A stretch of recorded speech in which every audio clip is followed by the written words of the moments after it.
If you get a chance to bring George Tannenbaum on your podcast, you do it. And if you're smart, you keep him on the line for as long as possible. Well, I'm feeling pretty wise right about now, and you will too after watching or listening to this nearly 2-hour conversation with the most prolific human in advertising. George has opinions on a lot of things, and he shares a bunch during this episode. Not surprisingly, he offers a strong rebuke of the holding company model, saying that they have industrialized the ad business and stripped agencies of their distinctiveness. As historically important names like Young and Rubicam, J. Walter Thompson, Wunderman, and others get memory holds, it's hard not to see his point. He reminds us of the importance of brand platforms, or epigrams, when it absolutely, positively has to be there overnight. The relentless pursuit of perfection. We try harder. You don't see this kind of stake in the ground taken much anymore. Today, the brand that seems to have the most faith in this approach is one of the most controversial, selling not cars or shipping services, but a political movement raking in over 80 grand a day in red baseball cap sales. Most importantly, George reminds us that the dignity of work and being paid fairly for that work, something he speaks at length about, stems from a simple and beautiful truth laid plain in an iconic photo from the civil rights era. The phrase, "I am a man," displayed on a simple white sign with red lettering held by a striking sanitation worker in Memphis in 1968.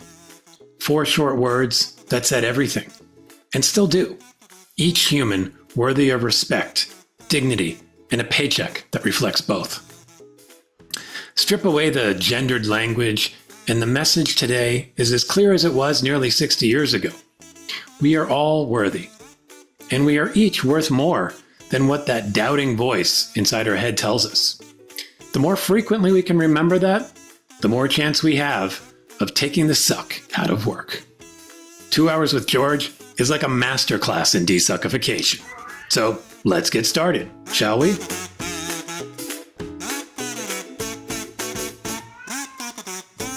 All right, George Tannenbaum, welcome to the DesuckifyWork Podcast. You've got a big job ahead of you. I think it will keep me busy for however long I'm here. Yes, sure. Yes, but it might go on sucking.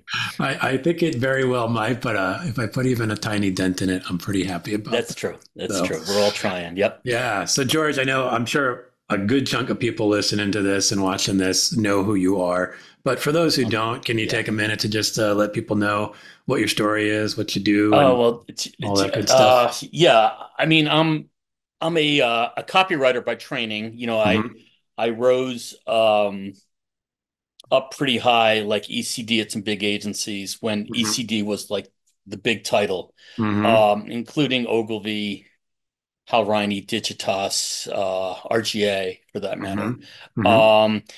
I've been around since film, a long time, since the 80s. Actually, my life goal is to make it to 2030, so I can say I have made it through 6 decades in the business. Nice. I'm at 5 now. My sports hero is a baseball player called Minnie Minosa, who played in 5 decades. So I'm looking to beat Minnie to make it to 5, so to 6. So I've made it through 5.5. I'm looking to hang on for 5.5 more years. So I'm a creative director, a copywriter. I got fired. I got aged out of the business just when COVID hit in the beginning of 2020. Just after they made me work through Christmas, they fired me, and tried to tell me, well, I wasn't supposed to work through Christmas. I don't get those days. But I was fortunate enough to have seen it coming, kind of like you see the oncoming train coming. And I had arranged a job for myself with my ex-boss, who had been the CCO of Ogilvy, Steve Simpson.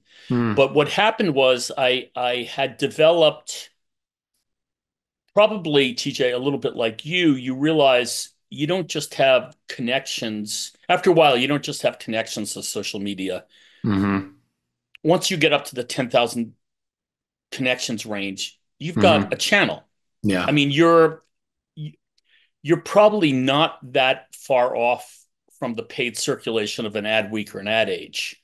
So, Yeah. I mean, at Yeah. some level, paid Yeah. circulation, not Yeah. stolen circulation. Yeah.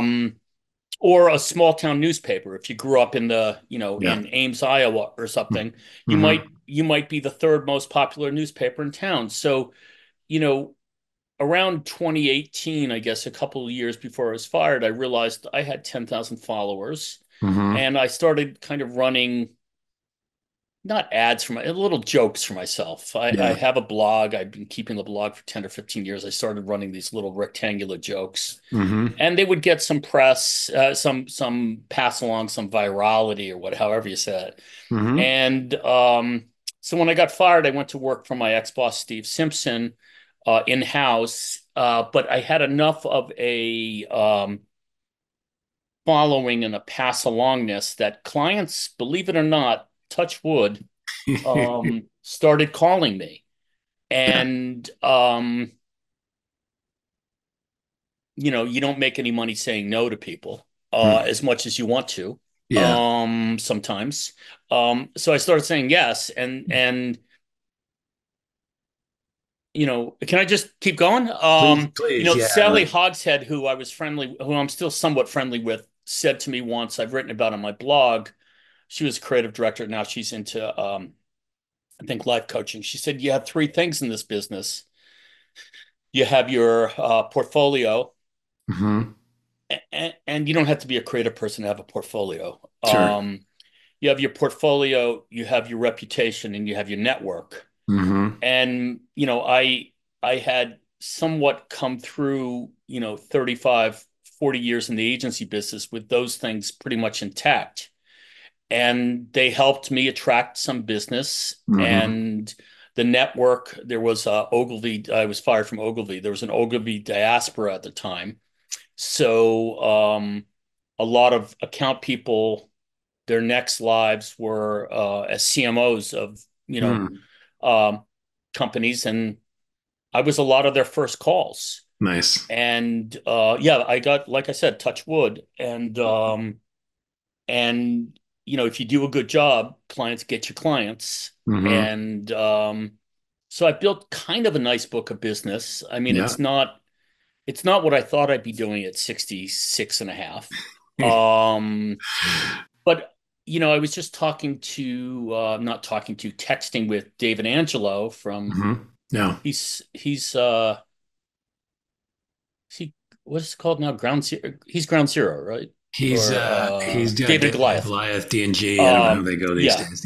Yeah. yeah. And we were just texting. We don't really know each other, but we were just texting. Mm-hmm. And he said something that was, I thought maybe I had sent myself a text by mistake, like how blessed you are. And I'm not a religious person, but how literally blessed you are Mm-hmm. if you love what you do. Yeah. And I'm lucky enough to love Yeah. advertising. Yeah. I love solving problems, Mm-hmm. and my interpretation of what the business is supposed to do is to solve client problems, not Yeah. to work with cool directors and go to Cannes. You're so So wrong, George. Come I get to on, do you're that. crazy. Yeah, yeah. Where'd you get So that idea? I get. It's funny because one of the things, like when I talk to young people about the business, do you like doing the crossword or Wordle Mm-hmm. uh, or Sudoku or any of the puzzles that New York Times has now? Yeah, yeah, yeah, yeah. Well, I think that means you're creative because you like unraveling complicated things and finding a simple answer. Yeah. And I like solving problems. Mm-hmm. That's what I do for clients. Yeah. So it's worked for me. I think it's clearly worked for you, and it's interesting you described it's not what you thought you'd be doing at 66 and a half. So of course I have to ask, what did you think you'd be doing at 66 and a half? Uh, I thought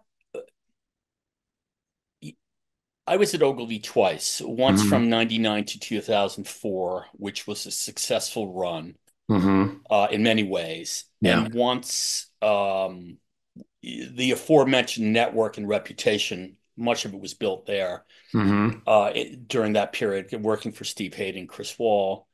didn't hurt. Mm-hmm. And then the second time working for Steve Simpson, also on IBM, Mm-hmm.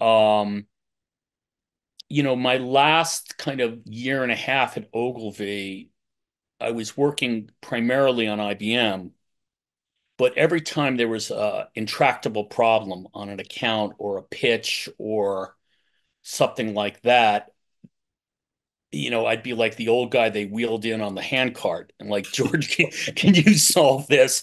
Or, as the industry made a stab at bringing in, let's say, people of color, Mm-hmm. diversity, Yeah. whatever they called it at the time, whatever Mm-hmm. they're now ignoring. Yeah. When they were trying to make an effort, I was trying to set up in the tradition of David Ogilvy, the teaching hospital tradition of David Ogilvy. I Mm-hmm. was hoping I could kind of formalize Mm-hmm. what I had seen was, let's say in 2019, the last time I was really regularly within an agency, Mm-hmm. I saw a third of the staff had 3 years or less of ad experience. Yeah. And I had colloquially in my head called it from ad school to advertising. How do you Mm-hmm. bring people the things that were beaten into, I'm 66, Mm-hmm. beaten into me when I was 26? Yeah. How to look at a proof, how to show up on time, how to take notes, how to read a brief, Mm-hmm. how to frame a piece of copy, how to look at a director's reel. Those things weren't being taught Yeah. anymore. Mm-hmm. And I thought I had, I guess, naively assumed if there was any fealty to the Ogilvy legend tradition, other than putting one of his quotes up on Twitter every once in a while, if there's any real kind of philosophical uh, adherence to that, Mm-hmm. that as like the old guy who helps out when an account's in trouble, helps out on a pitch, Mm-hmm. and the kind of trainer. Yeah. I thought, well, gee whiz, Mm-hmm. that would be a nice gallop off into the sunset. Yeah. That would be a fitting way to go of someone who literally had spent, because my father was in the business before me. His brother, who was half a generation older, was in the business before him. Mm-hmm. So advertising's been the Tannenbaum family business since just after World War II. So I thought, well, that'll be a really nice way to end this disaster, to bring more people into it. So I thought, well, that would be great. Yeah. To tell you the truth, if they paid me 60% of my final salary and just treated me nicely and Mm-hmm. gave me an Amex gift card every now and again, I'd have been fine. Yeah.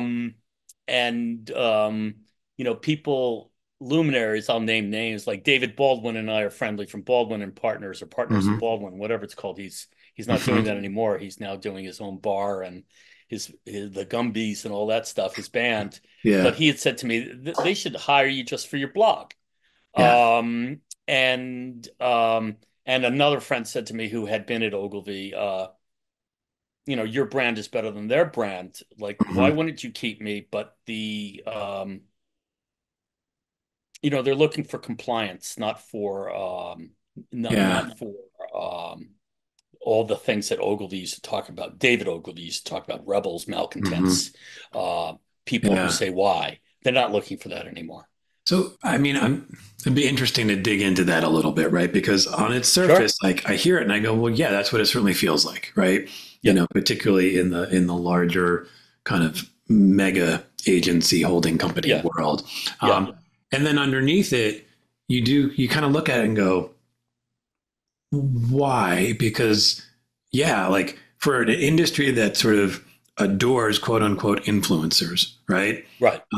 You would think they Cheap might look ones. around Yeah.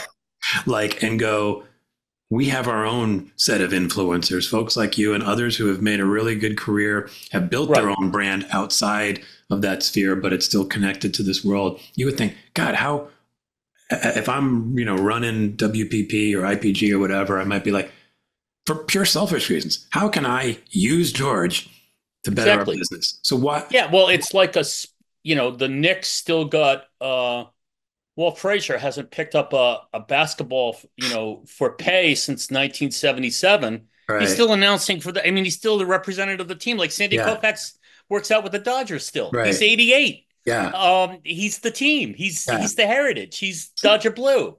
So why are we not following that model? What's incentivizing that, do you think? So are you ready for some macroeconomics with a little bit of good old-fashioned socialism?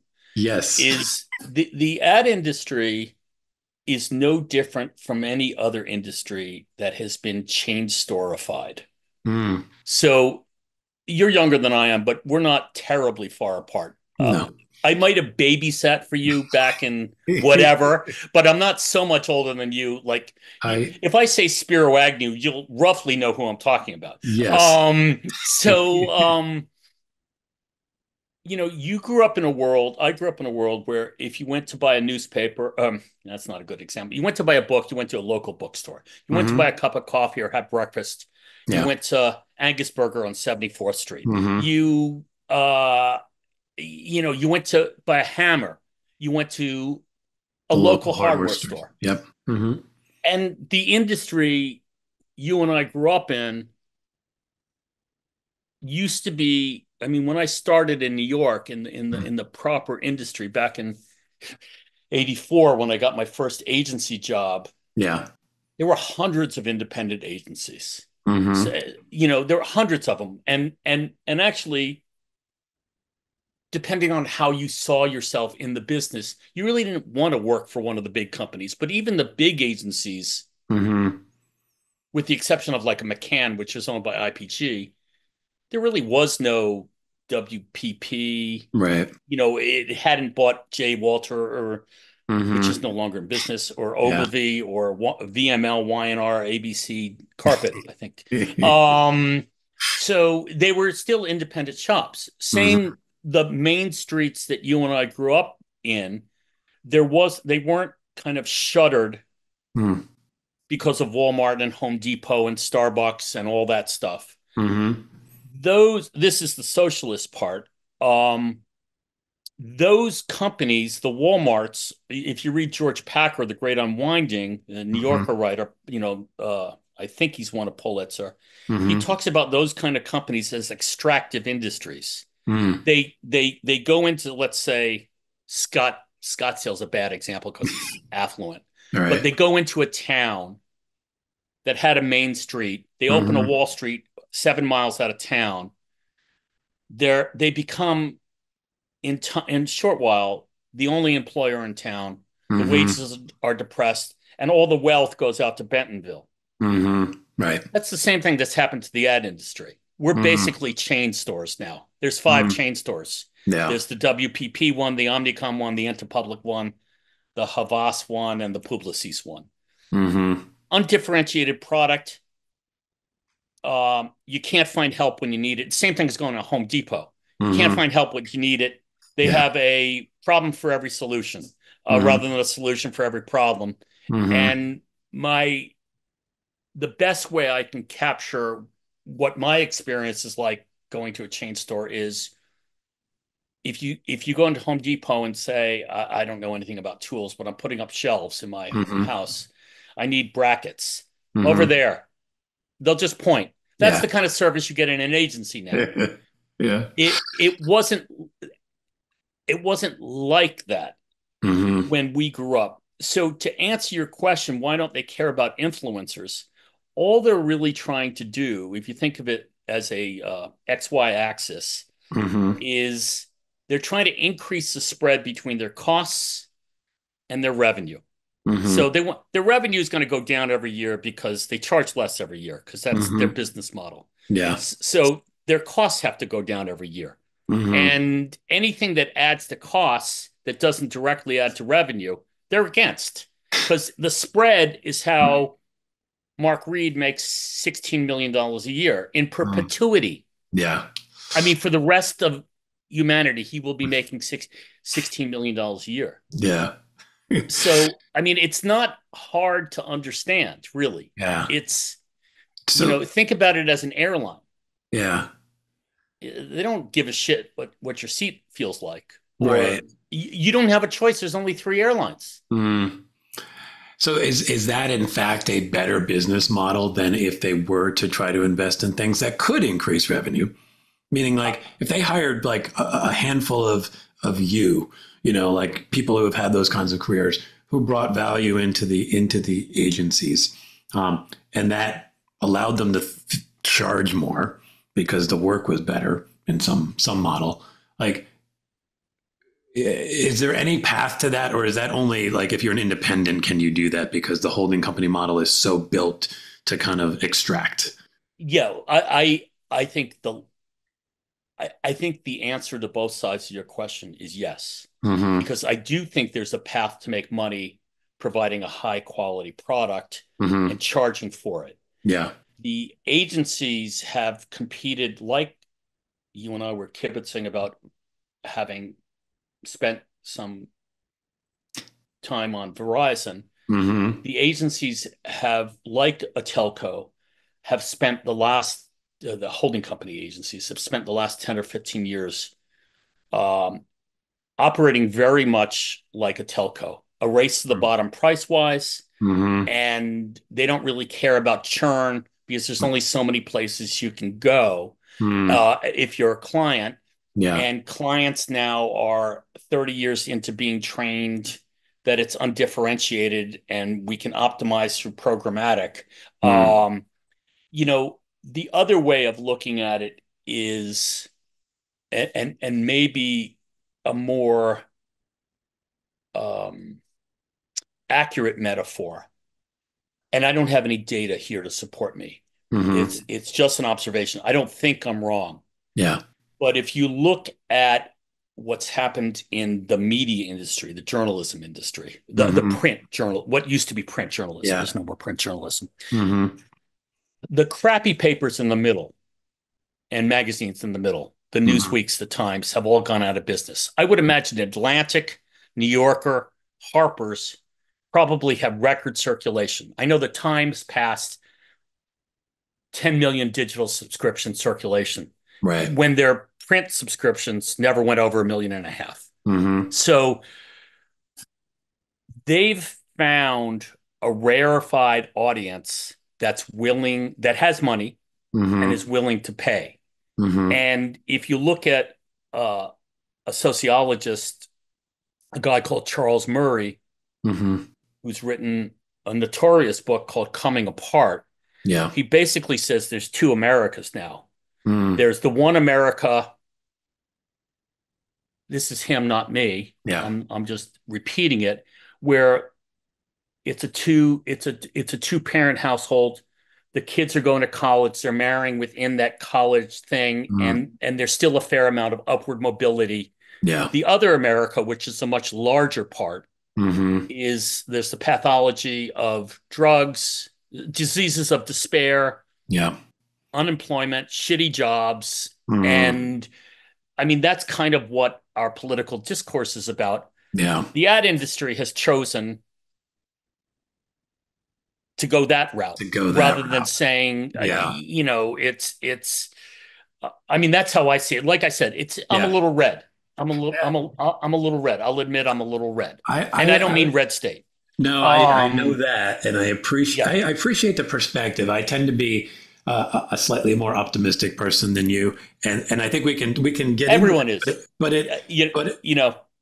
everyone's more optimistic than one of the things that you wrote fairly recently that showed me maybe there's a sliver of optimism in you is you talked about long history, and as it relates to just the world, over millennia or centuries, and even in our business, sort of the long history, and that, underneath the things that sort of like punch us in the face and knock us down and keep us down for some period of time, there's this human resilience that kind of pulls us forward.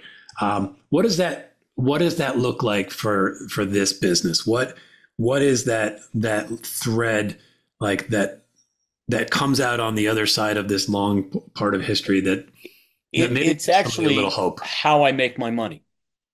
Yeah, how do you? If you were to go to the grocery store now, Yeah, and name a product, any product you buy, mm-hmm.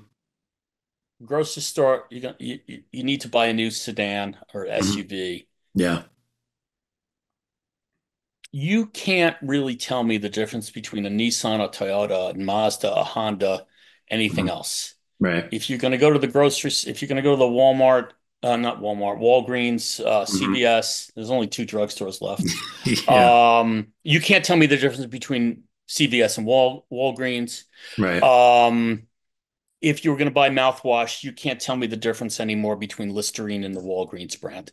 Yeah. So what I've noticed is nobody knows how to buy anything anymore. Mm. And when you enter a level of purchasing, of consideration, where there's a little bit more thought rather than impulse. A soda, I understand. A soda's a soda. Yeah. It's 99 cents or whatever sodas cost now. I haven't bought a soda in 25 years. Mm-hmm. It's whatever it costs now, and you buy it. But if you're buying even a printer for your home office, Right. you might want to know a thing or two other than it's $20 off. Yeah. So some of that needs what I call, and actually we saw a beautiful example of this in 2016. Hmm. We buy things, I believe, at some level.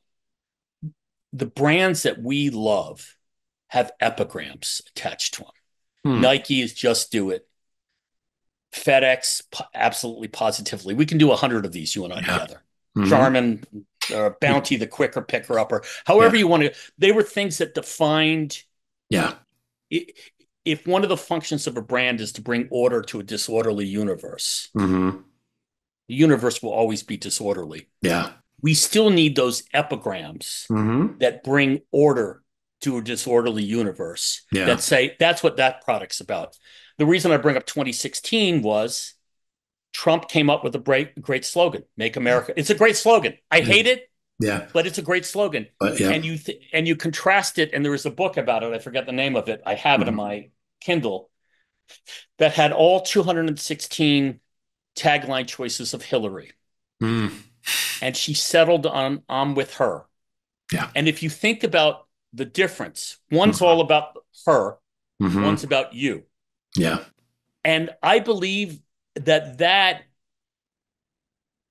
synthesis of what words can do, I'm a word guy, but when I say words, I mean images too. Yeah. Or the images and words together. The power that they have, even Obama's single word, hope, the power that they have is the same power that led to the Lascaux cave paintings, hundreds of thousands, 20,000, 50,000, nobody knows how old they are, years ago. The power of, I read a lot of ancient mythology and the Iliad and the Odyssey. I read serially. I like painting the Golden Gate Bridge. I finish and I start again. Those stories, and I wasn't a big one on storytelling, but those things that define brands in our heads are really important. Yeah. Very few brands have the money so they can afford being boring. So they have to hit you. They have to be memorable. The Verizons of the world who spend $1 billion plus every year, and it doesn't really matter what they say. Yeah. Right. So I believe, so what I'm able to sell literally, I have to charge a lot for. I can't charge by the word. I'd be dead. But is the power, I don't mean synthetic like polyester, but the power of synthesis to say, this is where, as my friend Rob Schwartz from Chiat Mm-hmm. says, the most valuable real estate in the world is, he didn't invent it, but Yeah. heard it most recently, is a place in a consumer's mind. Mm-hmm. And, if you think about that, that is the centrality of what we do for a Yeah. living. Mm-hmm. And, in a way, the biggest, in my humble opinion, the biggest eye off the ball earthquake that's happened in the holding company era Mm-hmm. is we became purveyors of execution, not platforms. Oh And yeah. execution Mm-hmm. has become basically commodified. That 100%. Yeah. Mm-hmm. Whereas, what does this brand stand for? Mm-hmm. I grew up in the thrall of Ammirati and Purist. You probably did too. Mm-hmm. When they wrote for UPS, we run the tightest ship in the shipping business, Mm-hmm. or for BMW, the ultimate driving machine. Right. I'm still buying BMWs Because of because of a line Marty Purist wrote in yeah. 1975. Yeah. Yeah. So And what's taken us away from what's taken nothing us away pushed that from out that? of my mind. I agree, and I have some of those in my mind too, right? I think BMW is definitely one, and I think you are certainly a good example of somebody who has quote unquote branded themselves, although I don't know that Yeah. you necessarily I didn't set out to think do of it, it that way, yeah. but it's simply this: if somebody says your name, people go, I know exactly who he is Yeah. because of how you've shown up in your blog, in your ads, and all that stuff. Right. You have a point of view. I really like your line. Good writing is a business advantage. Although I'd love to kind of test that out in the world and go, how many people still believe that? Because I think writing has gotten a bad rap in recent years. What you're just talking about sells me and probably sells a lot of folks in our business, or reminds us that, of course, good writing, and good writing meaning good synthesis of an idea. Yeah, it's good thinking. Yeah. Yeah, is critical, and yet you see the commodification of so many brands. I mean, you see even the brands that have those things, the BMWs and others, sort of either every once in a while they move away from it, they try something Yeah. else.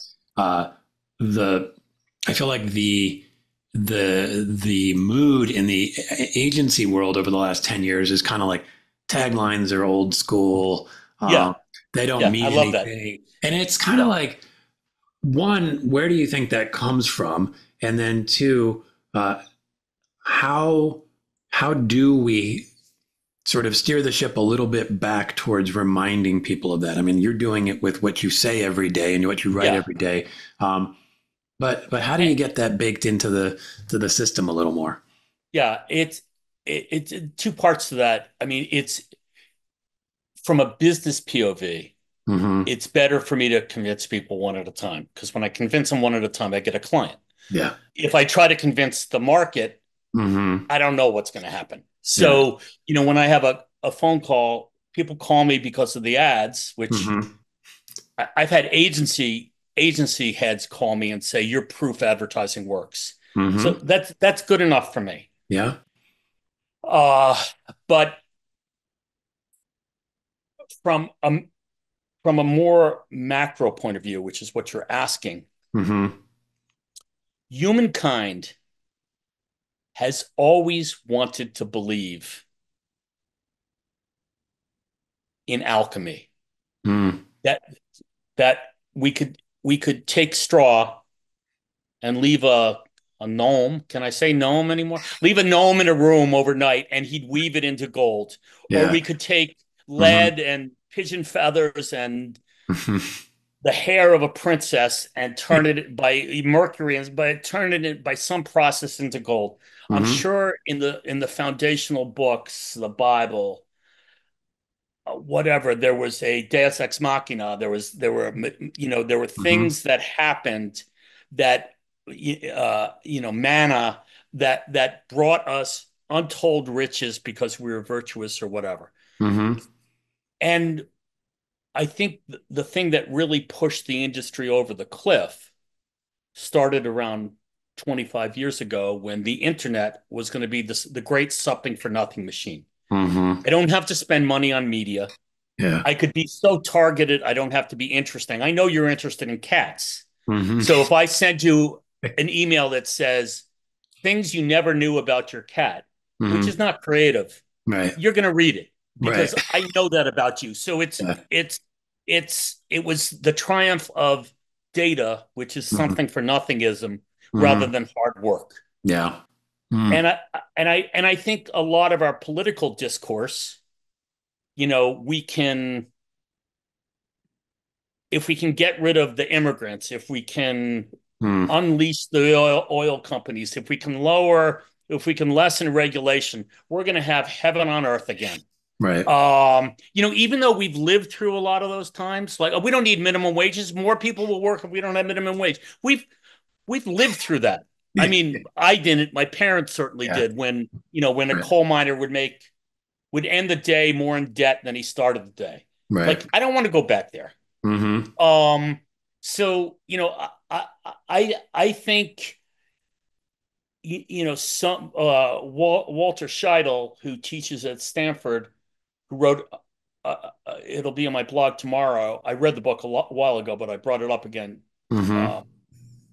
I'm writing about it again tomorrow. He wrote a book called The Great Leveler, and he's talking about today, and there's no consensus on this, but the income disparity is greater than it's ever been, or greater than it's been since the Gilded Age. His thesis is it's one of four things that closes an income gap. It's war, it's a pandemic, it's some kind of celestial disaster, or it's the four horsemen of the apocalypse. Right. That will close income disparities again. Revolution is probably the fourth. Yeah. Hopefully that doesn't happen. Yeah. But we see what's happening now. Something's going to happen. It's happening in slow motion. What's happening in Europe? What's happening in in the Middle East? What's happening in Africa that we don't even see because we don't pay attention? What's happening in Latin America? So I don't know that we're going to all of a sudden convince clients that you have to spend money to make money, which, like I said, I'm almost 67. These were things that were kind of beaten into us in school. Like, you can't get something for nothing. Yeah. But we walk around thinking, well, programmatic, we're going to get reach without spending money. We're going to get magical eyeballs. Yeah. We don't have to do anything. And even I think I don't know if it's Hegarty who said, and he was talking about TV at the time, TV is an uninvited guest. An advertiser is an uninvited guest into your home. And so you have to be friendly. You have to be warmed. If you barge in on somebody, you have to give them something. Yeah. And I don't know him, Hegarty, but I've taken it a step further and said, well, now we're not in your living room anymore. We're in your crotch. Right. Yeah. We really got to be nice. Yeah. We're in the bathroom with you. Yeah. Right. So, like, to write a piece of copy, to run a message that's all like screaming at you with no warmth, empathy, understanding, kindness, reward, humor, joke, nothing. Yeah. It's like that's just not manners. Well, it's not. And I think we're sort of, to use a popular sort of turn of phrase, we're in a post-manners society, right? You know what? I didn't get the memo.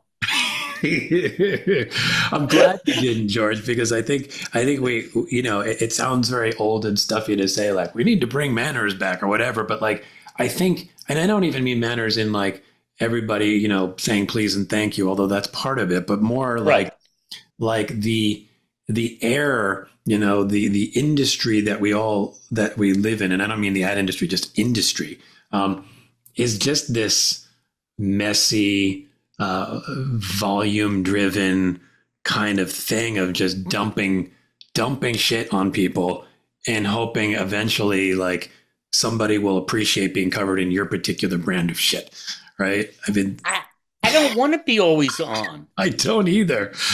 But I mean, my kids and my wife and I, my kids are grown now. They don't we don't spend that much time with them anymore, unfortunately. But we used to go to Shakespeare in the Park when we were in Manhattan. And if you remember back to 2008, Bank of America brought down the world economic system through countrywide financial and all that stuff. So you go to Shakespeare in the Park, which is nominally free. They tell you enough times that it's free Shakespeare, supported by taxpayers.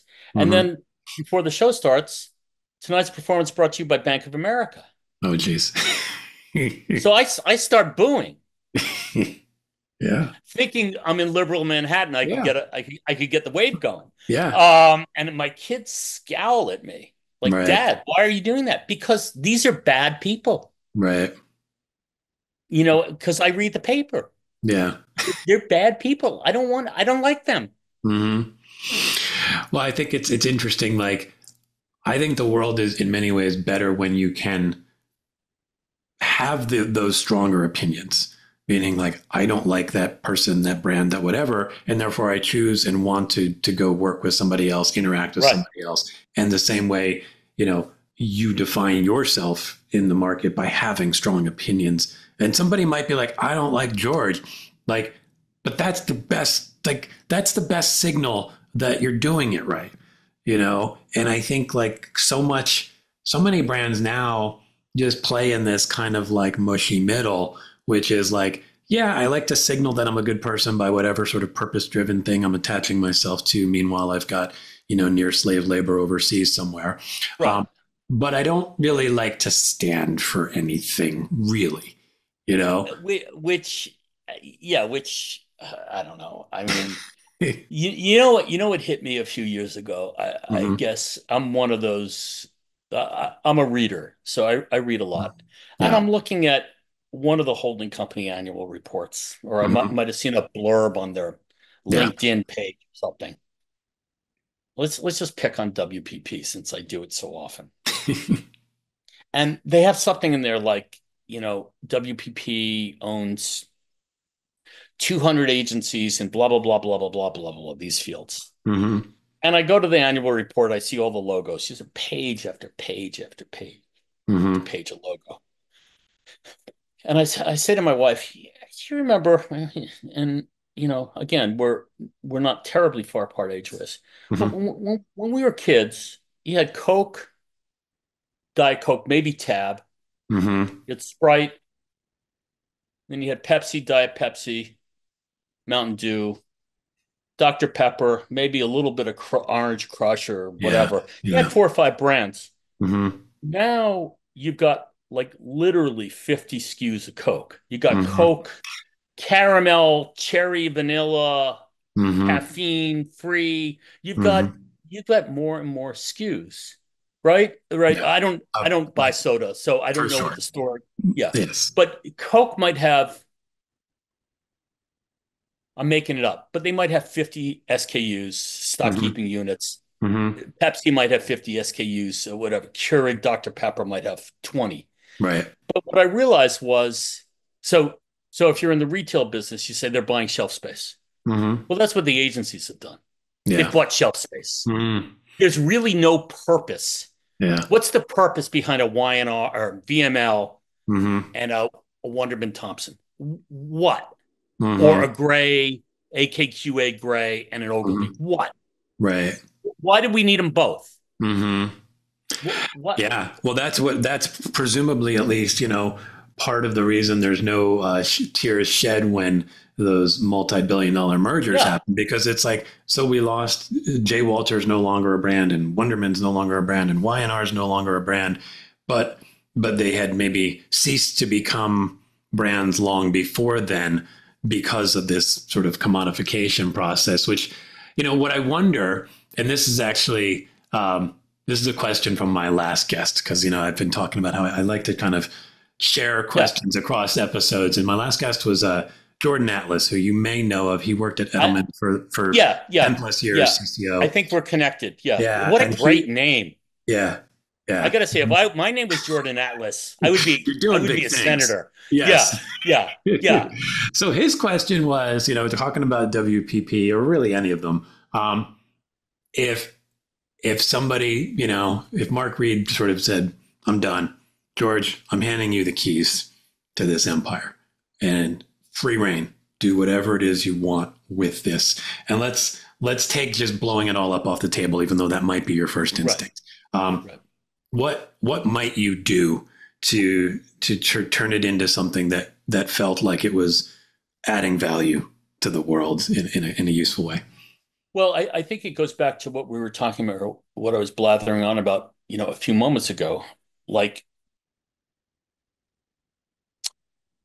agencies, whether they were spoken or unspoken, usually they were unspoken, had an epigram. They had something they stood for. Yeah. An Ogilvy copywriter meant something more than your run-of-the-mill copywriter, let's just say.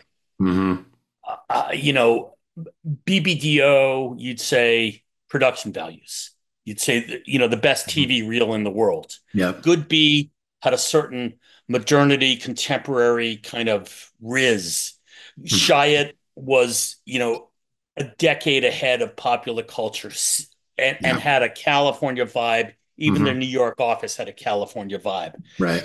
So and they weren't articulated because semantically like the ultimate driving machine, because I don't think they wanted to be pinned down. Yeah. But they had a certain, and I'm not saying they had a house style, but they had a certain, just like an Updike novel.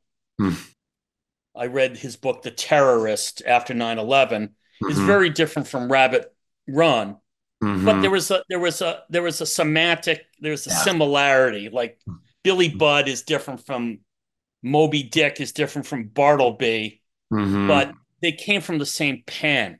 Yeah. And agencies used to stand for things like that. And I think if you're going to have, like the old joke, are we a house of brands or a brand's house? If you're going to have a house of brands, and then the minute a branded Ogilvy is in trouble, we'll bring some writers in from Gray. Well, what does Ogilvy mean anymore? Yeah. So I mean, to me, that's I think number one, I'd say, well, if you own something, if something exists, it's supposed to have a reason for being. Yeah. Like if you have shit in your garage, if you have a push mower in your garage and you haven't used it since 1973, you should probably get rid of it. Like, I know it has sentimental value, but so if you have these brands that don't stand for anything and they're interchangeable, why do you have two presidents and two SVP account and two thises and two that's? Get rid of one. Yeah, well, as you say that, and you talk about that branded house of brands, I mean, it feels very much like most of the holding companies operate much more on the branded house model, meaning your WPP. And, they've, to the point of WPP as often I worked for what was called Garage Team Mazda, which was this amalgamation of some folks from JWT and some folks from Ogilvy. And then I knew Harvey for a little while. Yeah. So like we had, like, we were WPP forward, if you're going to look at it that way. While I think the one that comes closest to coming to the house of brands is probably Omnicom, where like there's at least been an effort. Maybe it's not as true anymore, but at some point I felt like I still kind of understood like what I think BBDO and Goodby, they were unified in their I'd say zeal for creativity. The best creativity in their category. Yeah. So I think, and it makes me think, as I hear you talk about like how to quote unquote fix one of these holding companies, it's coming back to a little bit more of a house of brands and then nurturing those brands. Meaning if Ogilvy stands for really well articulated points of view and writing that is instantly recognizable for its intelligence and its ability to, quickly get to the point of the matter. I'm just sort of paraphrasing what I think it could be. that you nurture that. And this even comes to a bigger problem that shows up most of the agency, which is there's no training anymore, right? To me, imagine you talked about gray copywriters being hired at Ogilvy. If there was training within Ogilvy, and this even goes back to your vision of a teaching hospital model, which, by the way, I think is freaking brilliant. And I think, I've been struggling in my brain to think of how the ageism problem could kind of show up differently. I think it is something like that. It's people who are expert at something hang around and they just share their expertness wherever they can, and they fix things when they can, and they're somebody you can go talk to when you're like, I don't quite know how to solve this problem. I imagine you've solved 1,000 of them.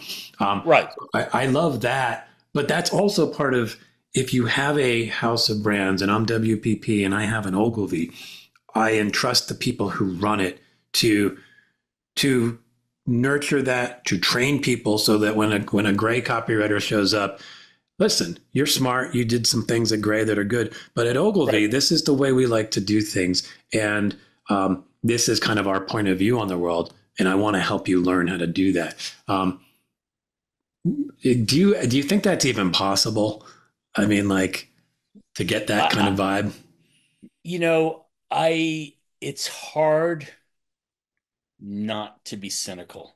Yeah. And, if you look at industrialization, and advertising is an industry that's been industrialized. It used to be a craft industry. You cut letters apart. Now it's been industrialized. What happens with industrialization? 150 years ago, if you were making a carriage, which was, let's say, a sophisticated tool, you needed craftsmen. You needed leather make, a coach, the handbag coach. They made bags for coaches. Yeah. They were craftsmen. Yeah. Going back a century and a half now, a guy called Frederick Winslow Taylor, Scientific Management. What they figured out, Henry Ford figured it out, or early assembly line figured it out, is if workers do smaller tasks, smaller and smaller tasks. So if you and your wife somehow decide together you're a mess putting the dishwasher together, but all you're going to do is put in dinner plates. You're in charge of dinner plates. Yeah. She's in charge of the salad plates and the forks. And you each have your thing. And then when you decide, I've had it with her, I'm going to bring in another salad plate person. When the jobs are really small, it's easy to get rid of one person doing it and putting another person to do it. And they become interchangeable. And then you can lower the wages. I mean, then you can lower the wages. If all you're, you know what I'm saying? If you're not a writer, if you're just the person who puts dots over I's, anyone can do that, because we've broken the job down so small that anyone can do it. But something's lost when you break a job down that small. Yes. Yeah. So the composite, the entirety, what are we making here? You might not even know what we're making anymore. Right. Like if you were working in a Charlie Chaplin factory. Yeah. Do you know that scene from Modern Times when he's just going like this? Yeah. If you were working that, you don't know what you're making. Right. You're just going like this all day. And that's what you do. And when you're tired of doing this and say, I want $1 more an hour, they'll find someone else who can do that. Yeah. Well, it's interesting when you say that. It reminds me, like, even within an agency, even as a writer or an art director or whatever, one of the things I always bemoaned was, like, maybe it was just a creative department problem, but like we often didn't really know or weren't brought in on the bigger picture of, like, what is the business problem we're trying to solve? It's like, no, what you're solving is you're creating a banner ad to announce, 3.9% financing for 60 months on a BMW. Why am I doing that? Well, you don't need to know why, And then that sort of creates the same kind of thing you're talking about. Like, meanwhile, this is the problem. This is the sort of tragedy of it all, is almost every person who's creating that banner ad or any similar thing is so capable of so much more. And so like on the one hand, we're creating this patchwork of tasks that create some output, to your point, that no longer has what the craftsman version of it had. And then we're also sort of throwing humanity into these machines and leaving so much of them outside of the process. And to try to bring this back to slightly more hopeful space, I want to shift over to the world of independent agencies, yes, because I think that's maybe where you're seeing folks at least trying to go like, I just want to bring in good brains and help them solve problems. I look at, Mischief was one of the hot ones right now. But there's David and there's some others out there that I don't even know. Also, if they're also a cat lover. Yes. Yeah. So how bad could they be?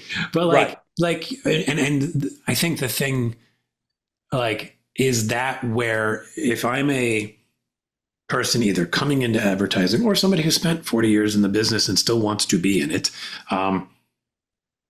is that where the hope is, or following sort of more your path of kind of just creating your own thing? Is that where you see the most hope for people to do the kinds of things that you feel we should still be doing? Yes. Yeah. I mean, I can tell you one of the pictures that resonates with me for all time, though I'm not a sanitation worker, I'm not Black, and I'm not living in Memphis in 1968. But Dr. King went to Memphis because there was a sanitation workers strike. That's where he got killed or assassinated. Yeah. If you look up the photographs, there's photographs of hundreds of men wearing sandwich boards, placards. We used to call them sandwich boards. And it says on them, I am a man. I don't mean gendered man. I am mankind. Yeah. The first thing any agency has to do is learn how to decommoditize itself, is to learn how to say, I am a man.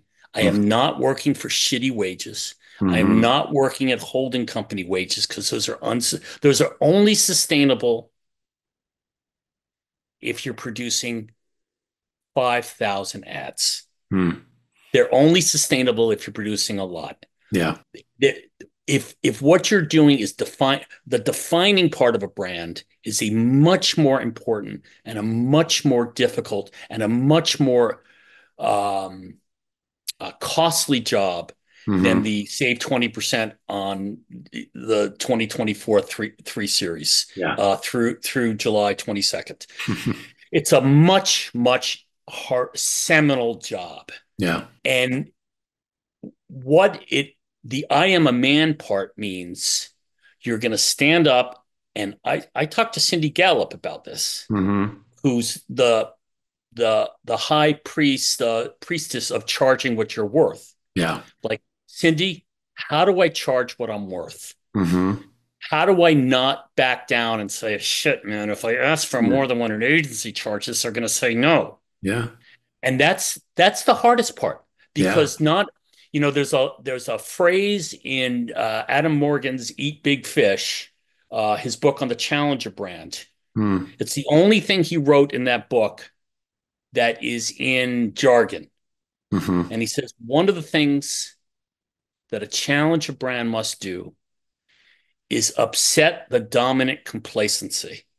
So if everybody says, you got to wear a black t-shirt, when you go on a shoot, you have to wear a black t-shirt, black jeans, and show up late. And you're going to do something different. Or everybody says, I have to compete on price. To not compete on price, not only do you have to beat the people who might be better than you creatively, or at least as good, or have an in with someone's uncle, you have to beat the pricing system that's almost always less that the behemoths have established. So, for instance, I'm going to assume, living in Phoenix, you're on a plane anytime you need to do something. Sure. And the experience is miserable. Yes.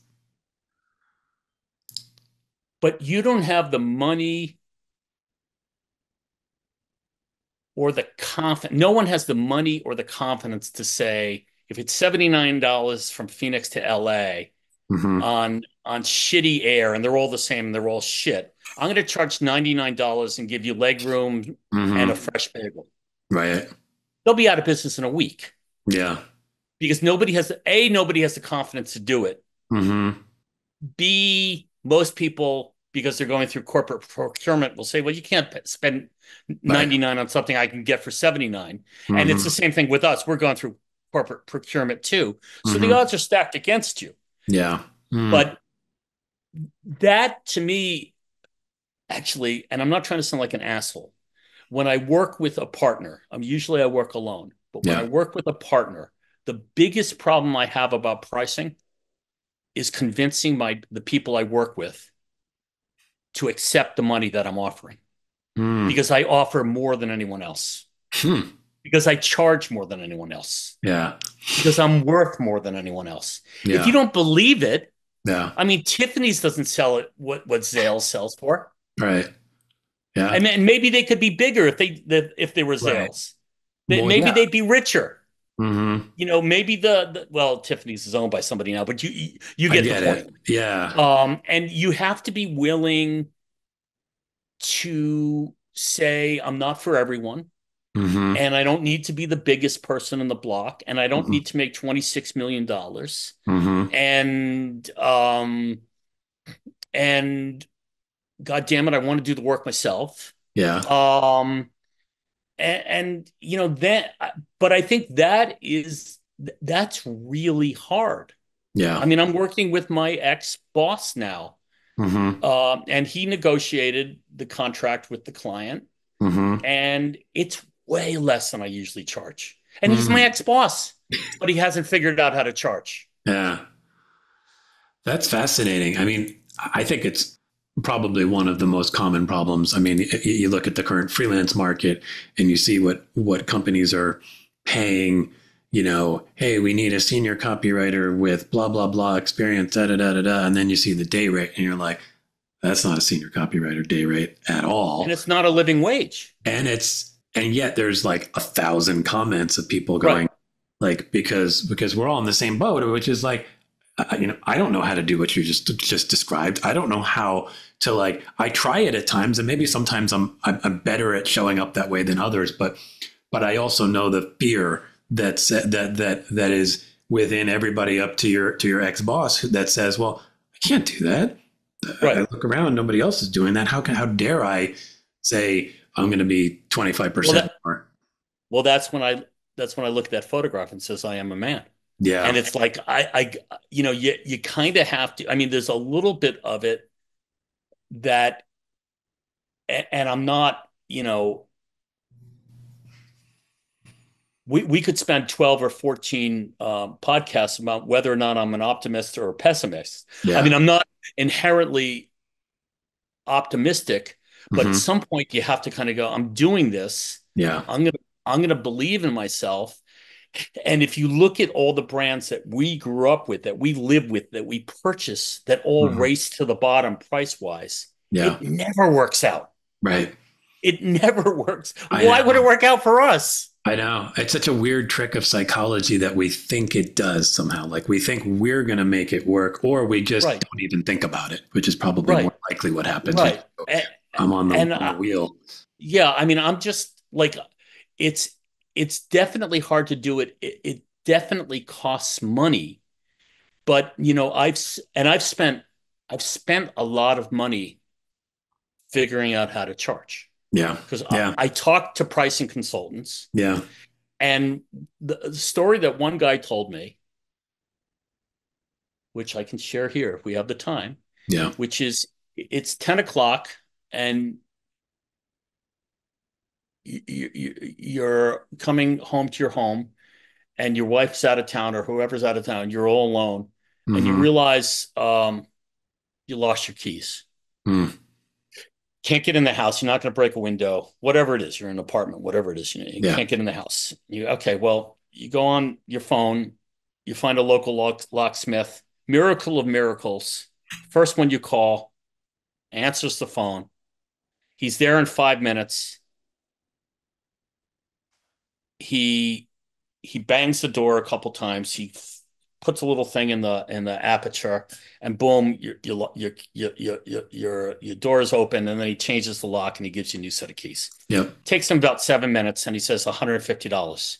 $150 for 7 minutes? Yeah. If a guy shows up after an hour and a half and spends an hour and a half on it, and then has to go back to his shop to get another lock, and he charges you $150, God, that guy was inexpensive. So it's like there's a lot of work to figuring out what prices cost.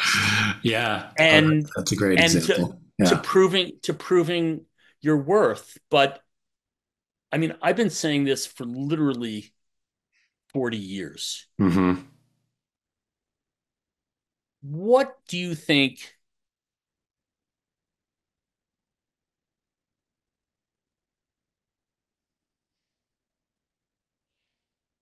the 10 words, it takes a tough man to make a tender chicken?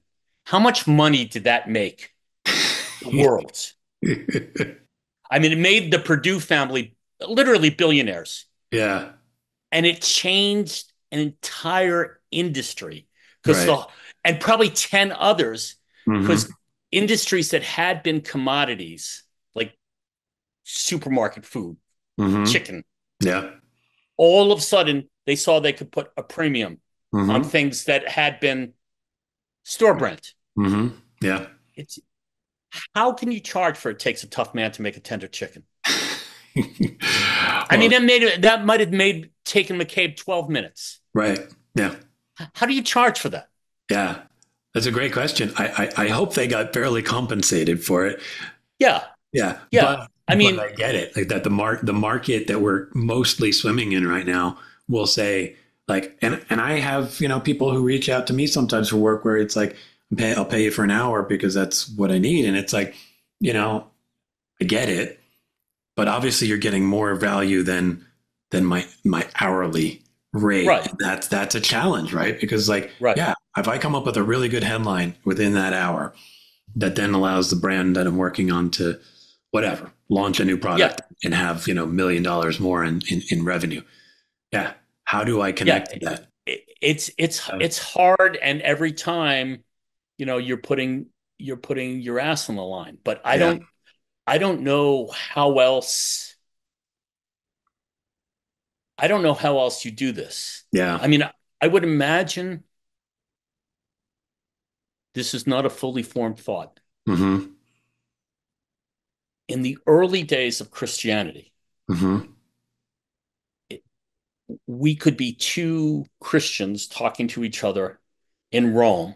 Everybody's hunting for us because we're an illegal cult. Yeah. And I said to you, TJ, man, you got to teach people to love their neighbors. That's the only way. And you go, are you fucking crazy? They're going to crucify me if I do. Yeah. What do? You got to do it. It's the right thing to do. Yeah. So, I mean, I think this is an eternal struggle. I think this is what it means to be a grown-up. To be human. Yeah. I mean, I think it comes back, to that I am a man sandwich word, more broadly, to simply be human, to be a grown-up, to accept the sort of privilege, of being a grown-up, because, how many years ago did grown-ups not really even exist, because most of us died before that. And then the responsibility that comes along with that to stand for something and to stand up for ourselves. And, if I want to bring it full circle back to the Desuckify Work thing, like all of us out there in the world of work, which is most of us, that remembering the I am a man message, and remembering that sometimes we have to stand up for ourselves because it just needs to be done. It's not for anything more than that, is not a bad first step towards taking some of the suck out. Yeah. I mean, the other thing I'd say, and it goes back to your banner ad example, to save 20% on whatever. Yeah. Is I think what people, and I always did it, whether it's in an agency or now working for my own agency, is there's a difference between doing the assignment and doing the job. Yeah. And, and the best example I can give you is when I was on IBM the last time, Mm-hmm. they had 18 losing quarters in a row where revenue dropped 18 quarters in a row. Mm. And we would have creative department meetings, group meetings, and we'd be talking about switching directors. No, it's not directors that are why we're losing 18 quarters in a row. Yeah. It's There's something wrong with our messaging, our spend, what we're selling, how we're going to the public. Mm-hmm. It's not, oh, we can do something cuttier or Yeah. something younger. Or this is not the problem. Right. And it's like we're looking, like Trott always says, we could be answering that question Mm-hmm. 100% right, but it's the wrong question. Wrong question. Yeah. Yeah. And some of this is, I could figure out a way to lower my prices and compete against whoever I have to compete against, but I fundamentally believe, and I have a lot of catchphrases. I work for everything from pre-revenue startups to Fortune 50. Mm-hmm. They all need 6 or 8 words that go under their name that says, this is what we do. Yeah. And without that, you're flailing. Yeah. Every message is different. Mm-hmm. Every CMO, nobody within the company knows what they're doing. Yeah. Mm-hmm. And that's bad. Yeah, that's bad. That's the multiple quarters of declining revenue when IBM simply didn't know who it was, right? They still don't. Yeah, they're struggling with that, but I feel like, I don't know. I think they're in the AI train, obviously, with Watson and all that stuff. Well, everybody else is too. I mean, It's like they missed it. That's a long story. That's a drink. No, but I think that's a great point, and I think to bring it down even to the level of one person, I think in some ways every person needs that too. Like not to sort of brandify ourselves, but like, who are you? To really know yourself and what you stand for. And if it's some collection of 6 to 8 words that helps you get there, or it's just a picture, or it's just some thought. Something that, I have, because of, I was at Ogilvy for a dozen years. Mm-hmm. There's a lot of people younger than I who, rose pretty far. They're EVPs or ECDs, whatever the fuck they are. Mm-hmm. And, they're 53 and they lose their jobs. Yeah. And they call me and they go, George, what do I do? Yeah. And I say, well, Ron, your book is good. Yeah.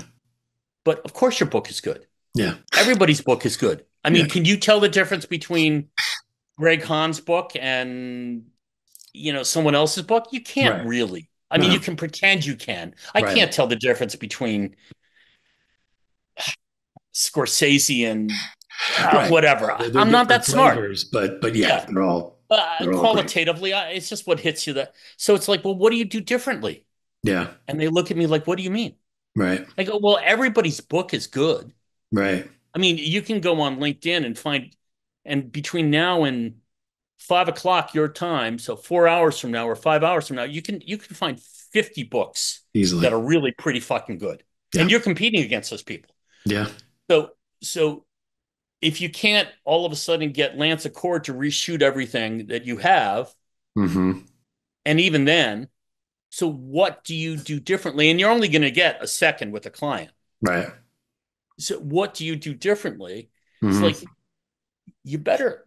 And if that's thinking like a brand, that's fine. But we're at some level, we're selling ourselves. We're products. That's ultimately it, right? I mean, like we can argue around the language and how gross it might feel to be a brand, but at the end of the day, and that's only happening more and more as the job market has completely become turned upside down, and more people are forced into independence. Well, 45% of the workers in this country are contingent workers. Yeah. Yeah. And it's not staying at 45% year after year. Right. So that's not going away. I mean, the economics are mm-hmm. much better if they only remember downtime used to be our reward for working all night. Right. Now they've eliminated that reward. So yeah, no, it's not. It's that trend isn't going away. Yeah. No, I agree, and I think some of the work that I currently do, which I focus a lot now on the executive coaching side of the work that I do, is kind of that is helping people try to like uncover like what is interesting and unique about you.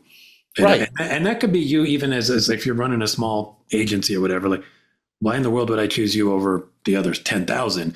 And it's probably something to do with what's unique about the head of that agency or the couple of heads of that agency. And it is sort of somewhat remarkable that our business has squashed that instinct out of us because we don't really think that way anymore about any of the brands we work on. Like we've talked about, like we're not really creating those pithy 6-word slogans for anybody anymore. So when somebody wakes up at 53 and says, I got to do my own thing, I don't know how to come up with that thing because I haven't really been doing it. So I think helping people remember that that's important. And then also like, there probably is something in there, even if you can't see it right now, Well, that's the job. I mean, that's really what it is that we're supposed to be doing, that we're supposed to find some special,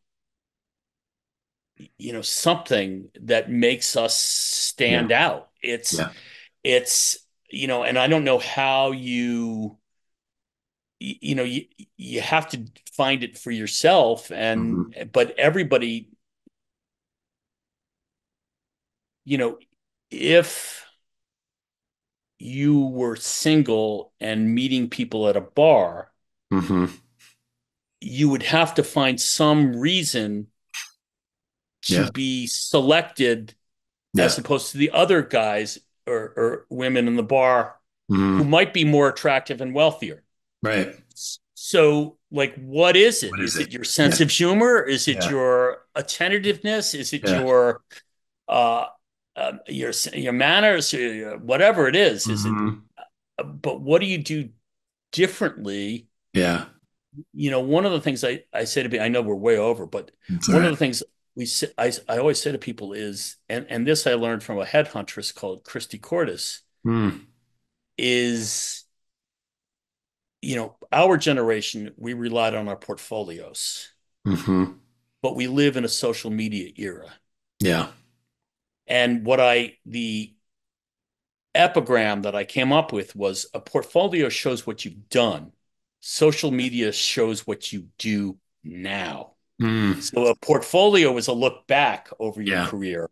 Your social profile is portfolio is telling, social is showing. It's a living document of who you are. Right. And I hate social media. Yeah, I get it. But I don't know how else to do it. Yeah. And the people who hire for people spend their days on social. Yeah, that's what you do. Yeah. So, like, you better figure it out. Yeah. Well, that's the thing. And I think, some people are obviously, there's a lot of bad examples out there because LinkedIn is just filled with sort of the charlatans and the snake oil salesmen and the loudest voices and all that stuff. So I would suggest people, one, do a little inward work, figure out who you are. Two, search out some good examples so that you kind of get what's good. And that's obviously, I think of somebody like you, and there's lots of other folks out there who have figured out like how to basically show up as themselves on LinkedIn, or if they choose Instagram, whatever. So that the right people are showing up at their door going, hey, I want to work with you because I like who you are. That's advertising. Yeah. I mean, it is. It's when I started, and this is my 5th year, so I'm pretty proud of myself for lasting 5 years. I thought I'd last about 5 minutes, but I went through probably 100 agency websites. I read about 100 about sections. You and I could probably close our eyes right now and do about. We live at the intersection of creativity, technology, and data, driving brands, future forward into a frictionless future. Yes, and it's like, that's everyone. having Yeah. meaningful conversations with customers in a one-on-one Yeah. way. Yeah. Yeah, all that stuff. Okay. Is that what you want to do? Yeah. No, no, No, no. that's sort of That's the not what I do amazing. for a living. Yeah. No, I know, and I'm grateful that you don't do that for a living, because we need more of it. I know you mentioned we've gone long, which I think is great because this has been a wonderful conversation. Yeah. I'll Likewise, try I've to enjoyed it. steer Thank us you. towards the finish line now. Yeah. Yeah. Like I mentioned, I gave you that question from Jordan Atlas, and I like to kind of bring it forward to the next person. And this isn't someone you necessarily would know, but her name is Michelle Molitor, and she's written a book, and co-written a book that's called, I think, You Are Perfectly Flawsome. But the idea, kind of a fun title, but it's perfectionism, which, Right. In this hyper competitive world we live in, that can really like grab hold of you. How can I show up into this world where all eyes are upon me and not be perfect? That's, I think, the thing that keeps people sometimes from showing up on social media. So I'll be a two-part question. One is, do you fight that battle at all yourself with perfectionism? And then two, if you have a question that I could ask Michelle about that topic, Sure. That would be great. The first part, do I have a battle against perfectionism? Right when COVID started, I got a call from Joe Alexander, formerly of the Martin Agency, Yep. who was doing some work for, stay-at-home coronavirus kind of work. Got it. And he didn't even give me a brief. He said, I have this Mad Libs ad. Act like act like you're a bug and the world is a fly swatter, and then it just says stay at home. So that's the model. Right. I'm not getting paid, but write a bunch of these. Give me some. Yeah. Cabell Harris, who's a friend and an art director, was designing them. So, oh, that's good. I'll get something. And it was at a time when busy is better than not busy. Mm-hmm. And so probably in about he called me, he called a couple other guys. He called Rich Siegel, I know, a couple other guys. So we all did our thing. Competitive. Of course, it's a competitive world. Mm-hmm. And probably in about 3 days, TJ, it's on my site, we probably had 75 ads. Wow. And so what I realized, and it became a bit of pattern, was I grew up in a world. If I was working on a fast-moving consumer good, let's say A1 steak sauce, back in 1986. If I was working on A1 steak sauce in 1986, my partner and I would work for 6 weeks. We'd get 3 campaigns to the agency. We'd go to the client. It would take us 12 weeks to get a campaign through the client, focus grouped, take another 12 weeks to produce it, and it would run for a year and a half.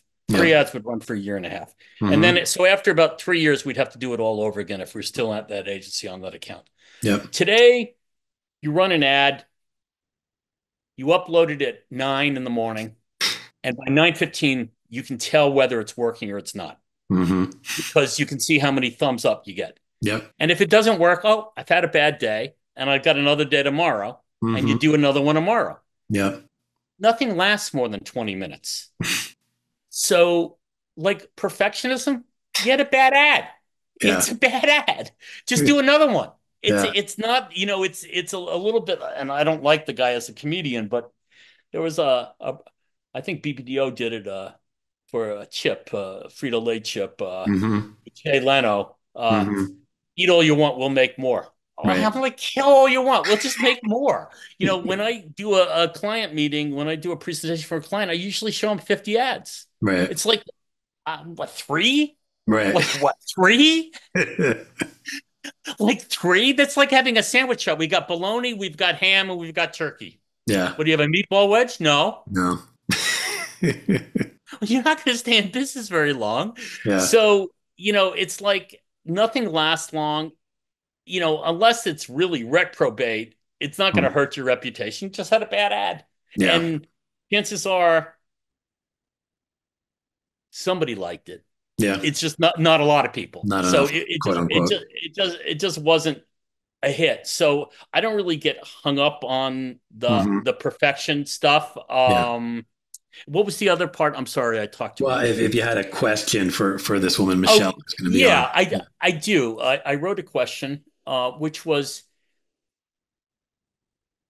and I'm not trying to sound like a jerk, but what was there before executive coaching? Was it there Mm, were old people in the industry, and so you could mm, go to, like, one of my best friends, yeah, Rob Schwartz, is an executive yeah. coach now. Hmm. But Rob Schwartz would have been my mentor, even though I'm Hmm. older than he, if Yeah. we were working in an agency together. There's just no um, pan generational intercourse, so to speak, in an Yeah. agency anymore. So you need to go outside Hmm. perspective. Yeah. So my question is really like, is that where executive coaching has come from? Or Mm, did we used to have more psychologists, more priests, more yeah. rabbis, more parents? Like, I don't know It's a why great all of a question. sudden this has emerged. It's a Because very good now it seems like question.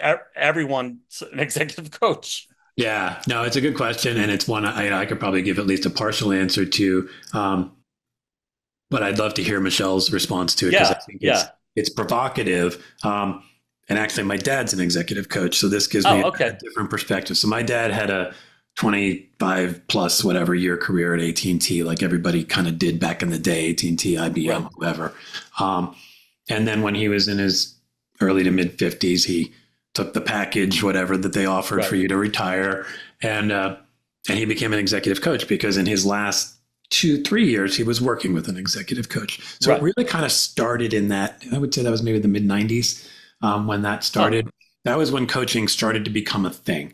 And I think in many ways it's all of those reasons, meaning right, there used to be more um, civic support kind of right, organizations. There used to be more of that stuff baked into our lives, our culture, the the more neighborhood driven stuff, the right, more family driven stuff, the more cross generational work kind of stuff. That all of that probably started going away sometime in like the late 70s, which is kind of that yeah, tipping point economically, sort of globally, right? And things started moving faster. We had less of that support. And I do think at some point, people were floundering a bit, that problems arose that some people looked around and go, I could maybe use my experience. And it was mostly people who had become, executives at IBM and AT&T and T and right, whatever that said, maybe I can take this wisdom and instead of maybe creating a teaching hospital formula within those companies, become right, kind right, of right, an outside right, voice, right? I'm no longer sitting in that space. So I don't have to sort of, in many ways, the way you might be showing up in social media talking about the business because you're no longer sitting with right. I'm freer. the big Yeah, red logo behind you. right, So there's this independence of perspective but it's also like, I get it. And there's right, those two things that I think provides value for some folks. And then what you have, and kind of, I think this relates to what we've talked about a little bit, you have the vacuum of all of that, the people who follow into that, some of whom, and I'd like to put myself in this category, are doing it for the same reasons the first folks did it, which is I want to kind of have that experience and share whatever I know and right. provide some value. But there's definitely a lot of snake oil types who Yeah, are attaching coach to themselves and they're just using it to kind of create almost like multi-level marketing schemes and they're using it in all kinds of cheesy ways, which honestly, one obviously is bad in and of itself, but it also makes it harder to be a coach who wants to come at it from a decent place. I'm sure Rob is encountering some of the same stuff where yeah, people go, you're a coach, everybody's a coach. What the hell does that even mean? It's like you have to right, kind of go, yes, here's what it should mean. Here's what a good coach should mean. And right. here's why, to your earlier point, I'm going to charge a pretty fair amount for it because there's actual value there. But meanwhile, there's 10 other voices that are shouting, I'm a coach, I'm a coach, I'm a coach. Right. And they are not necessarily living up to what the standards that Right. you want. So that's my answer, somewhat informed Yeah. by my dad's experience, but I think it would be a great question That's to get interesting. to. Yeah. Yeah, Yeah.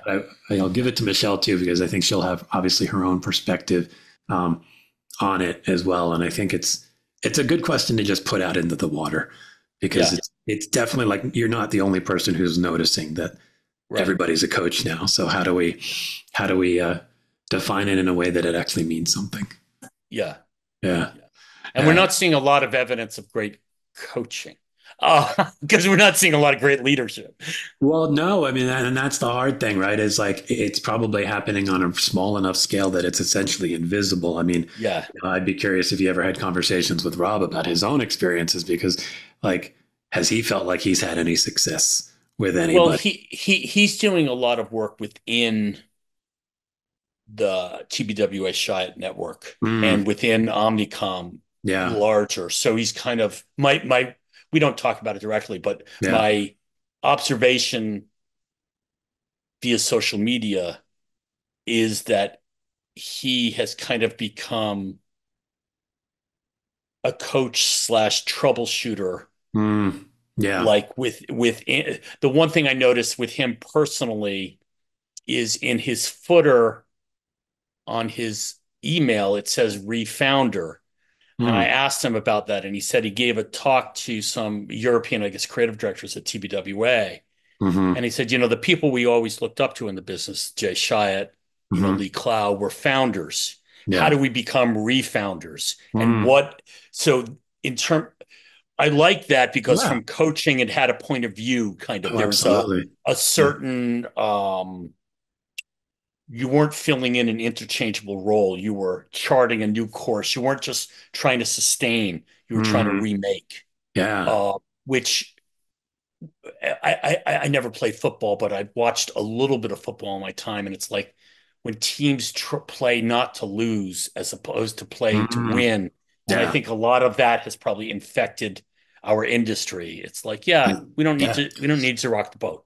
Yeah. Well, I think that probably 90% of what you were talking about is filtered through that mindset of don't fuck it up, and that creates that extractive mindset of like, let's just squeeze whatever we can out of what we have right now, rather than, I love that. Refounder is really kind of clever and provocative and evocative. And if it sinks with a Y, not an SINKS, with the TBWA mantra. I'm not selling TBWA of disruption. So because it's taking a status quo, which is I'm going to punch the clock like Fred Flintstone for the next 20 years. And basically, the purported definition by Einstein of insanity, doing the same thing, expecting a different result, is in there. So it's like, how do we reinvigorate? How do we how do we do something that's more us than just, So it's interesting. He and I have talked a little bit about it, not a lot. I hope he has success, because that's obviously a big job. You're talking about working within that giant world. Speaking of just having, making things better, which sounds like that's definitely what he's trying to do there, and we've talked about a lot of these things, but, if you could sort of wave a magic wand and make the world of work more desuckified, what would you do? This is going to be a complicated answer. Okay. I've looked at, like, what was it, Joni Mitchell? I've looked at work from both sides now. So since the beginning of humankind, work has always, until today, work has always been a throughput of your heart, your head, and your hand. The alignment of your heart, head, and hand have always come into play. So if you think about what it used to be to scythe a field, you had to think about what you're doing. You had to have the physicality to do it, and you had to have the hands to work the machines. Tools. Somehow we've broken that connection of head, heart, and hands. Somehow we're not supposed to have a heart, just supposed to save 20%. Even our hands, even how we work is less tactile than it was the business that I grew up in. I think my hero as a writer is a guy called Robert Caro. He's won 2 Pulitzers, 2 National Book Awards, the LBJ series and the Power Broker. He's got a little phrase that says time equals truth, that you really have to learn about a project, a brand, a category in order to find a truth in it. Yeah. I think one of the reasons we see every auto commercial looks the same is because we don't really take the time to know the product or the company. Yeah. And I think we have to start paying attention to shit like that. That's Yeah. not a magic wand because it's more of a decision approach. Yeah. But it's caring about the humanity. It's I am a man. Or I am a human. Yeah. Yeah. I think no, go ahead. Yeah. I don't know how else you do this. I don't know how else you do anything. Yeah. Well, I think in many ways what you're describing, yes, it's in some ways a quite obvious, like, why wouldn't we choose the path that allows us to recognize I am a man, I am a human, and therefore put that into whatever work we do. And therefore it's a wonderful way of desuckifying work. But I think it's at its core, it's sort of just the fundamental question of today, like it's hard to put on a spreadsheet. Yeah. Like, and because I look around and I think we are looking at the future of humanity. We're pulling levers on that minute by minute right now. And if we can't, at the very least, remember what's on that sign, then some of those dystopian movies are going to show up as true. Exactly. Right. And so it's a mission that goes well beyond my desuckify work thing. And it's desuckify the future. It's desuckify humanity. It's how do we create, how do we step into the future in a way that respects each person that's stepping into it? I heard a story through Dave Trott, who I'm friendly with. I think Tony Brignall told him, so this is English advertising royalty. I guess when they were at, maybe it's colleague Dixon Pierce, maybe it was at Abbott. In any event, one of the creative directors walks in the mornings. It's the days when we used to have reception. Yeah. And there's a guard sitting at reception. And the guard says, I saw your commercial last night. This is, say, 1980. Yeah. And this is the guard. And he's telling Tony Brignall this. He goes, I turned to my wife and I said, that's one of ours. Down to the guard. That's awesome. People gave a shit what they made. Yeah. Because it was people doing it. And you said hello to the person. It wasn't a corporation. So you felt, like sports fans do sometimes. Yeah, we won last night. Well, you didn't hit a ball. But, you had this sense of belonging. Yeah. And somehow we've lost that. And I somehow, and I don't know how that worked, but we were proud to work for certain brands and proud of the work. And we had a power to say to a brand, no, that's off. I'm not going to do that. That's off brand. That's not right for you to do. Yeah. That's not right. Yeah.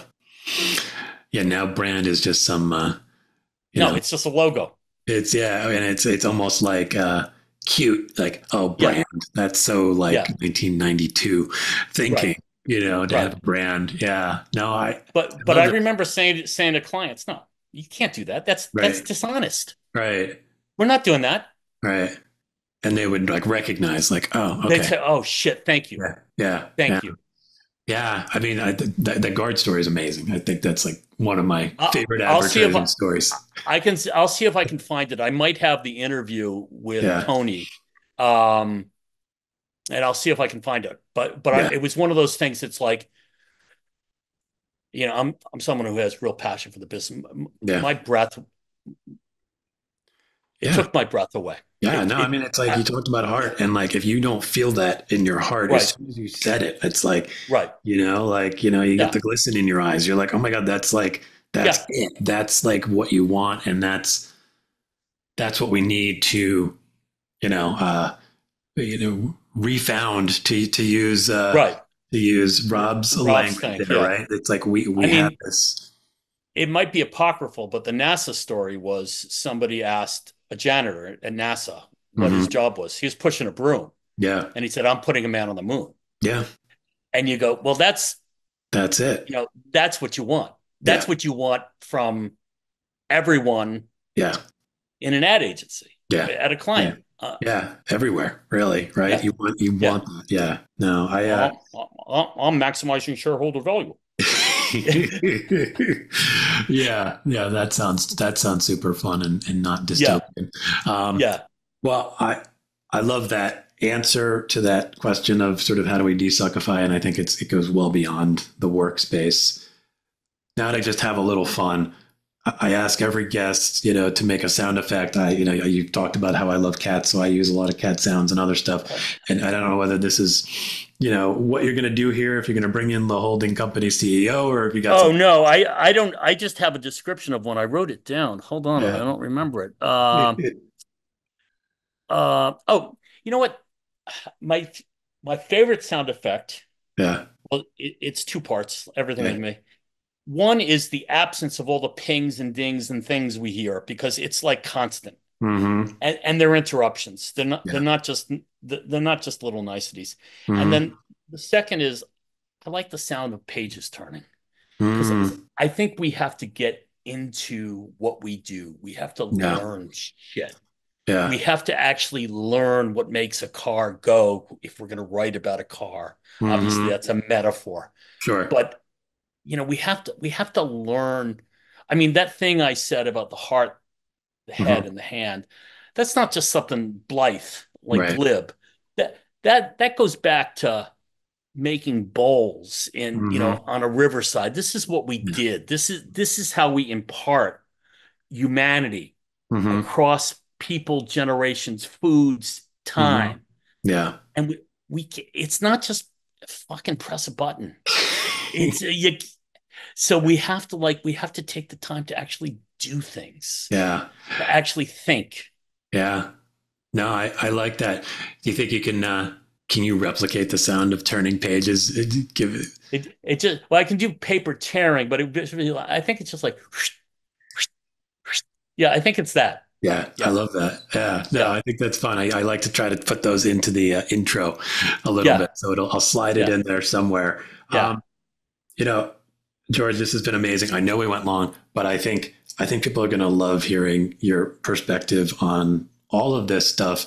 Because not only do you have a strong point of view, but you also find ways of wrapping that point of view in stories that resonate, that connect. And I think at its core, people are craving what you're talking about. Like people feel it in their bones, even if they don't quite know what to do about it or how to articulate what they're feeling. But I think a lot of people, in our industry, probably in others, they just know like something's off. Like the frequency isn't where it should be. And I think a lot of what you're touching on, at least from my perspective, at least goes, okay, here's some things we can think about to try to get to a slightly better place. It may not be easy, but at least I feel a little bit of hope when I talk to you because your insights open up possibility in my head. You just made me think of something I literally haven't thought of since probably 1984, so 40 years. 1984, I was working in the advertising department of Bloomingdale's department store. Hmm. So it was a great job in many ways. And one of which was you got to talk to the buyers Hmm. when you had to do an ad on comforters. You got to Right. talk to the buyers. So Hmm. you'd get a sheet of paper that said 400 thread count, pure eider down feathers, and you get it. And oh, I'm 25. What do I know what Yeah. any of this means? Yeah. And I remember the buyer coming up, and he's a 400 thread count. And this is what it means. And I was asking, I was curious, Hmm. and he had a little baggie, and he said, "This is eider down feather." And he takes the baggie. There's a feather in it. Hmm. He says, put it in your hand and close it like this in your hand, and all of a sudden you feel the warmth Hmm. from the feather. Wow. I mean, part of it is you just closing your hands and it Sure. generates warmth. But I guess the feather would hold on to heat. Interesting. Yeah. And it's like, man gave me a product demonstration Yeah. in like 2 seconds. Yeah. And it was like, we have to find shit like that because Yeah. that's when people get excited. It's Yes. like if I just said eider down, teacher, I don't know Don't what even know eider what that down is. is. Yeah. Yeah. I know it's a feather, but Yeah. if I've seen 1,000 feathers in my life, 998 of them have been fake, Yeah. pink. And so I don't know what a feather means. I don't know Yeah. down. I hardly know what down means. Mm-hmm. And 400 count, what do I know? But the Yeah. guy made it real because he Yeah. gave a shit Yeah. and he wanted me to give a shit. Yeah. And that's what this is about. It's That's about it. giving a shit. Yeah. Right. And it's first of all, that story, I love the story, one, because it reminds me of like the great door-to-door salesman Right. back in the day. That's what they would do. They would go, Right. take this feather, put it Right. in, and then it's like you're creating this little magical moment, but it's simply a product demonstration. But it's also like this transference of giving a shit. I give a shit, and now you do, and now that hopefully carries through. When you're a certain age in advertising, people call you up and say, "Oh, my son is interested, or my daughter is interested in getting into advertising. Yep. Would you speak to him?" And you say, "Yeah, of course." Mm-hmm. And the first question I always ask people is, if you live near a gourmet grocery, you live in an affluent area, you live near a gourmet grocery, probably a Whole Foods, maybe some other things. Yeah.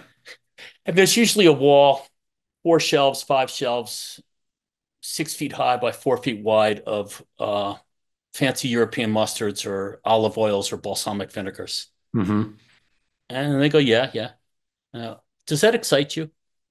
If that doesn't excite you, you don't belong in the business. If it excites you, if you say, there's 150 mustards there, someone's going to give me one and say, you have to make that interesting. Mm-hmm. That's your job. That's our job.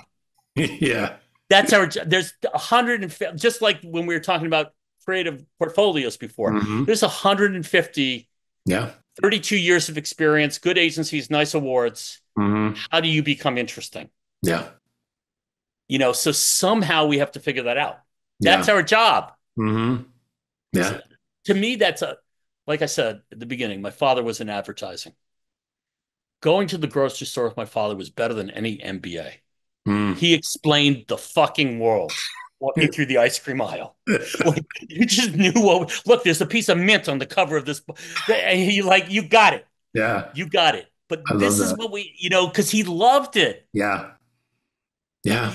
The same way, if you were a basketball fan and you went to a schoolyard and you saw a kid and maybe he's not even scoring a lot, but you saw the way he moved without the ball, you go, that's the one. Yeah.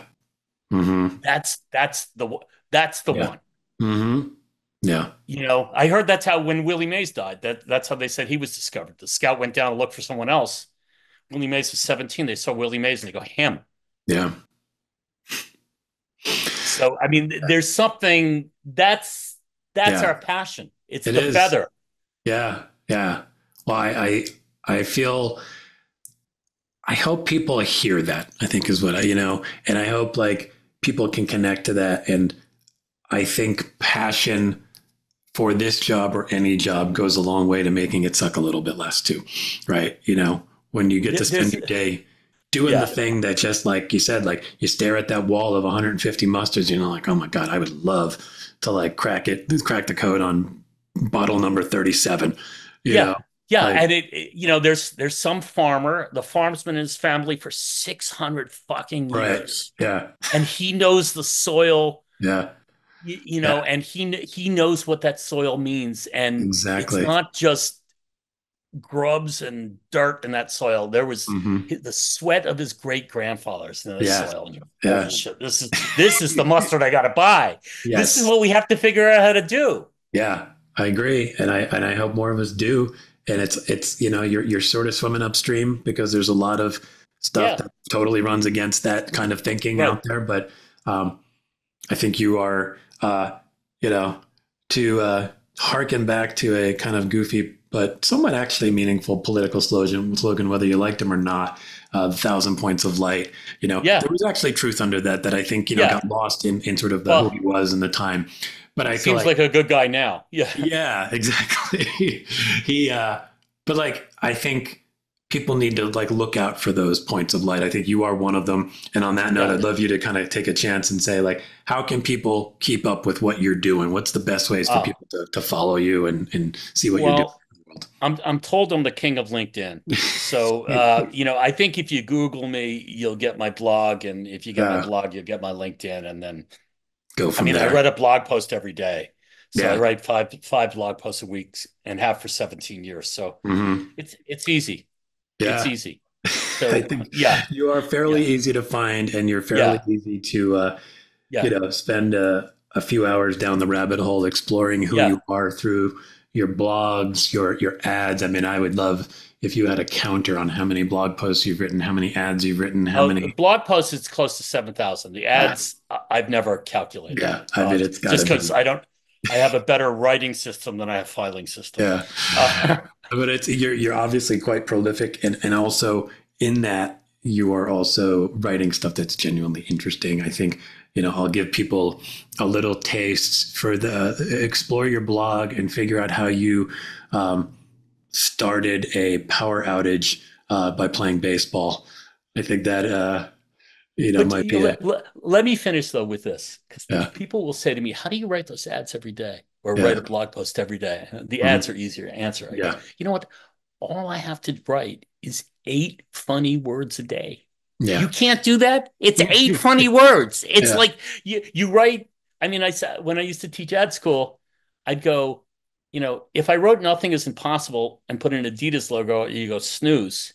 If I wrote impossible is nothing, all they do is turn the fucking thing around. It's not even creative. They just turned it upside down. That's 88% of our job is turning something upside down. Yes. I mean, really. So, you can't write 8. You can't write a joke a day. Yeah.